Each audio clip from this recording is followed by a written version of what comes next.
اعوذ باللہ من الشیطان الرجیم بسم اللہ الرحمن الرحیم السلام علیکم guys welcome to my YouTube channel. آج میں انجینئر محمد علی مرزا صاحب کا یہ سب ویڈیو لے کر آیا ہوں جو آپ سائمین نے پہلے کبھی دیکھا ہو یا نہیں دیکھا ہو۔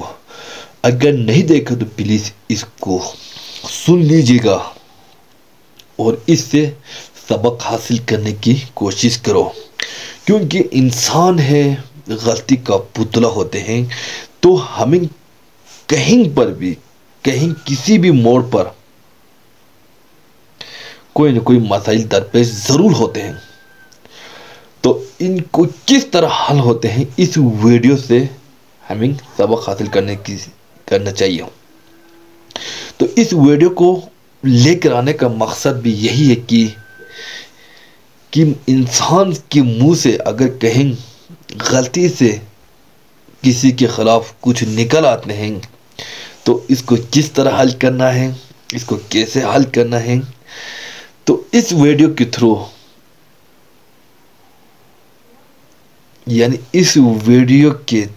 ہم حل کر سکتے ہیں۔ باقی میں اکثر انجینئر محمد علی مرزا صاحب کی ویڈیو تو ضرور دیکھتے رہتا ہوں، کیونکہ ان کی ویڈیو ہمیشہ حدیث اور قرآن کے مطابق ہوتے ہیں۔ تو مزید ٹائم تاخیر کے بغیر ہم ویڈیو کی طرف جاتے ہیں۔ ہم صرف یہ بتانا چاہتے ہیں اپنی قوم کو، خدا کی قسم جن داتا ولی داتا سرکار کو اس نے ملعون کہا، اس نے خواجہ اجمیری کو معاذ اللہ گستاخ کہا، جس نے کافر کہا، تکفیر کی امت مسلمہ کی، صحابہ کرام کی بے ادبیوں اور گستاخیوں کی، اہل بیت اطہار کے بارے میں شیعی کوئی نہیں کے الفاظ بولے، اور نبی علیہ السلام انبیاء کے لیے کہا کہ وہ تو اپنا پیشاب تک نہیں روک سکتے۔ اس طرح کی بے ادبیاں اور گستاخیاں اس نے کی ہیں۔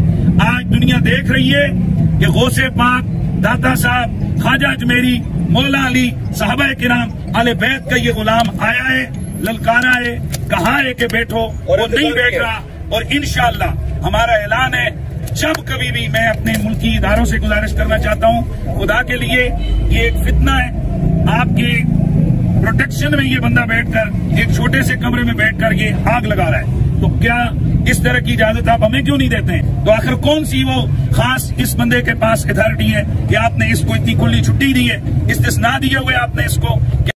مفتی صاحب نے فرمایا کہ انجینئر صاحب جو ہیں وہ کروڑوں لوگوں کو گستاخ رسول اور ختم نبوت کا منکر اور کافر ڈکلیئر کرتے ہیں، اور علماء کی بے حرمتی کرتے ہیں ان عقائد اور نظریات کی بنیاد کے اوپر۔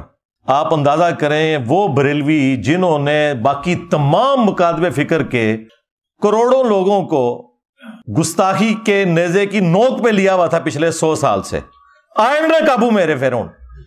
ہاں، اب ان کو اس ہیٹ کا اندازہ ہوگا۔ جب تک بات دوسروں پہ تھی یہ انجوائے کرتے تھے، آج اپنے پہ بات آئی ہے تو اب یہ کہہ رہے ہیں کہ جی ہمیں گستاخ رسول اور ختم نبوت کا منکر کروڑوں لوگوں کو انجینئر صاحب کافر کہتے ہیں۔ میں نے آج تک نہ تو کسی کو کافر ڈکلیئر کیا، نہ گستاخ رسول ڈکلیئر کیا، سوائے ان کے جو چشتی رسول اللہ کے قائل ہیں۔ اگر تم قائل نہیں ہو تو تمہیں فکر ہی نہیں ہونی چاہیے۔ جو لوگ قائل ہیں یہ ان کے لیے تکلیف والی چیز ہوتی ہے۔ جب تمہارا دعویٰ ہے کہ ہمارا یہ کلمہ ہی نہیں ہے، ہمارا کلمہ لا الہ الا اللہ محمد رسول اللہ ہے، اور انجینئر صاحب جھوٹا الزام لگا رہے ہیں، پھر کوئی تکلیف نہیں ہونی چاہیے۔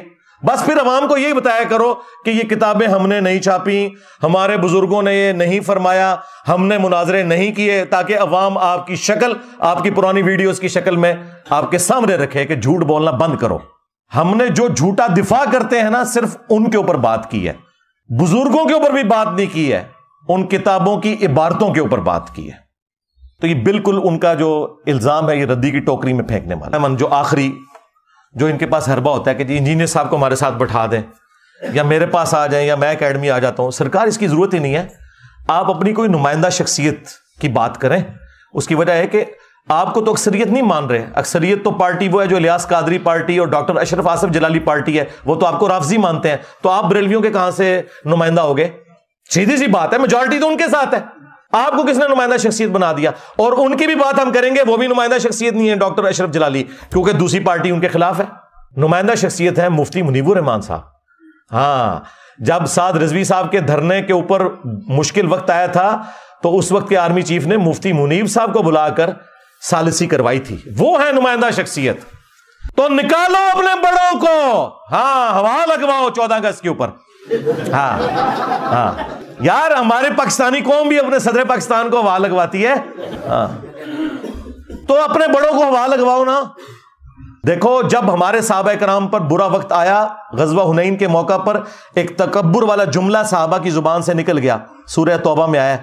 اپنی کثرت کے اوپر انہوں نے تعجب کیا تو اللہ تعالیٰ کہتا ہے پھر بھاگنے کی جگہ نہیں ملی. جی ہم بدر میں 313 تھے, غالب آئے, آج تو ہم ہزاروں میں ہیں. قبیلہ حوازن کے تیروں کا مقابلہ نہیں کر سکے اور 12,000 کے لشکر میں صرف 80 بندے نبی الاسلام کے ساتھ رہ گئے. اور نبی الاسلام اپنے خچر پہ اکیلے آگے بڑھے 80 لوگوں کو ساتھ لے کر, اور آپ کی مہار آپ کے چچا زاد ابو سفیان بن حارث نے. اور نبی الاسلام خچر پہ آگے بڑھ رہے ہیں. انا النبی لا کذب انا ابن عبد المطلب, میں نبی ہوں اس میں کوئی شک نہیں, میں عبد المطلب کا بیٹا ہوں اس میں کوئی شک نہیں. یعنی لیڈر کا پتہ ہی اس وقت چلتا ہے جب مشکل وقت آتا ہے. اگر نبی الاسلام اپنی اس دعوت میں سچے نہ ہوتے تو کبھی آگے نہ بڑھتے. اور آپ نے ایک مٹھی بھری یوں کنکروں کی اور کافروں کی طرف یوں پھینکی, اللہ تعالیٰ نے ان کی آنکھوں کو اندھا کر دیا, مسلمانوں کو فتح نصیب ہوگی. تو سرکار آپ کے فرقوں کے اوپر برا وقت آیا ہے تو نکالو اپنے بڑے باہر. ہاں نکلے مفتی منیب صاحب, میں ہوں مفتی منیب, اس میں کوئی شک نہیں, میں ہوں مفتی اعظم پاکستان. انجینئر کدھر ہے, نکل آ. مفتی صاحب آئے, ان کو آنے کا ٹکٹ بھی دوں گا اور اسلام آباد سے جیلم کی میں اسپیشل گاڑی ان کے لیے بھجواؤں گا اور یہاں میں انہیں بٹھاؤں گا, خود سامنے بیٹھوں گا. ہاں آ کے بات کریں عقیدے کے اوپر. اور یہ مجھے شوق نہیں ہے, یہ کہتے ہیں نا جی بیٹھ, اور ہمارے اسٹوڈنٹ بھی ہمیں آئے دن جو ہے وہ تنگ کرتے ہیں. میں آپ لوگوں کی وجہ سے کہہ رہا ہوں, ورنہ مجھے کوئی ضرورت نہیں یار. جن لوگوں کی اپنی ویورشپ سینکڑوں اور ہزاروں میں ہے, ٹھیک ہے, میری تصویر لگائیں تو ہزاروں تک جاتی ہے, ان کے ساتھ مجھے بیٹھ کے کیا لینا ہے. آئے جو بندیوں کو شوق ہے مفتی تقی عثمانی صاحب کو نکالیں. میں ہوں مفتی تقی عثمانی, علماء دیوبند کا ہیڈ. انجینئر آ سامنے, یہاں بیٹھے, میں نیچے بیٹھوں گا. وہابی نکالیں ساجد میر صاحب کو, شیعہ نے نکالنا ہے ساجد نقوی صاحب کو نکالیں. اور یہ مطلب میں ان کی کوئی توہین نہیں کر رہا, مجھے ان پر اعتماد ہے کہ ان کے ساتھ میں بات کروں گا تو مسئلہ حل ہوگا, کیونکہ نچلے تو اتنے زیادہ ہی ختم ہی نہیں ہوں گے. ایک سے بات کروں گا دوسرا کہ ان کو تو پتہ ہے ان کو تو یہ فیلڈ ہی نہیں تھی, اس لیے وہ انجینئر صاحب سے زیر ہو گئے. تو وڈا کڈو ڈائریکٹ فائنل میچ کھیلیے. ہاں اور یہ آپ کی خواہش کے اوپر ہے. اتنا مشکل وقت آیا ہوا نا یار, یہ بڑے کس دن کام آنے ہیں, اس سے برا وقت آنا تھا فرقوں پہ. اسی دن کے لیے بندے سنبھالے ہوئے تھے نا, نکالو. اچھا تم کہتے ہو اگر یہ بول نہیں سکتے تو میں ایک اور آفر دیتا ہوں, یہ آ جائے تم ان کے ساتھ بیٹھ جاؤ, ان کو سامنے بٹھاؤ اسٹیچو بنا کے, اور پہلے اناؤنسمنٹ کرو کہ ان کو چونکہ بات کرنی نہیں آتی, ان کے بہاف پہ میں بولوں گا. انجینئر صاحب آؤ ختم نبوت کے اوپر بات کرو, عقیدہ توحید کے اوپر بات کرو, گستاخانہ عبارتوں کے اوپر بات کرو, میں کرنے کے لیے پھر بھی تیار ہوں. یہ معقول ہے نا جی. اس سے بھی آسان, اگر وہ بڑوں کو ہوا نہیں لگا سکتے, بڑوں سے ایک ویڈیو کلپ بنواؤ.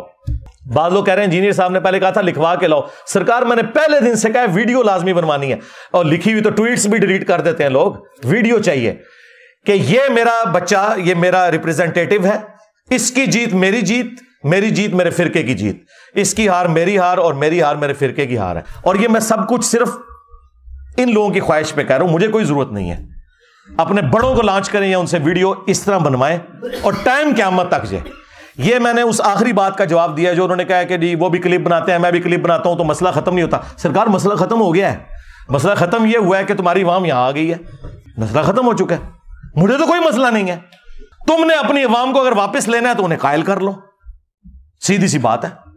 میرے ساتھ بیٹھ کے کیا لینا ہے, میرے ساتھ بیٹھنا ہے تو پھر میں نے جو آپ کو یہ ساری چیزیں بتائی ہیں وہ آپ کے سامنے. تو گائز اس ویڈیو سے ہمیں یہ سبق اخذ ہوتے ہیں کہ کوئی بھی مسئلہ مسائل ہو, آپ مل بیٹھ کے کسی پلیٹ فارم کے تھرو آپ یعنی حل کر سکتے ہیں. یہاں انجینئر صاحب یہاں نا مطلب اہل شیعوں کے, اہل یعنی بریلویوں کی اور دیوبند کے مختلف جو بڑے بڑے یعنی مفتی ہیں, ان کو وہ دعوت دیتے ہیں آؤ اس منچ پہ اور مسئلہ حل کرنے کی کوشش کریں. نہیں اگر ہم یعنی ایک دوسرے کے خلاف کلپ کے ذریعے یعنی بیان دیتے رہتے ہیں تو اس سے مسئلہ مزید پیچیدہ ہوگی لیکن مسئلہ حل نہیں ہوں گے. تو ہمیں بھی چاہیے کبھی کہیں پر بھی کسی بھی موڑ پر اگر ہمیں کوئی مسئلہ مسائل درپیش ہو کسی کے خلاف، تیسرے کے خلاف، چوتھے کے خلاف، تو ہم مل بیٹھ کے اس مسئلے کو حل کرنے کی کوشش کریں. نیکسٹ ویڈیو میں پھر حاضر ہوں گے، تب تک کے لیے اللہ نگہبان.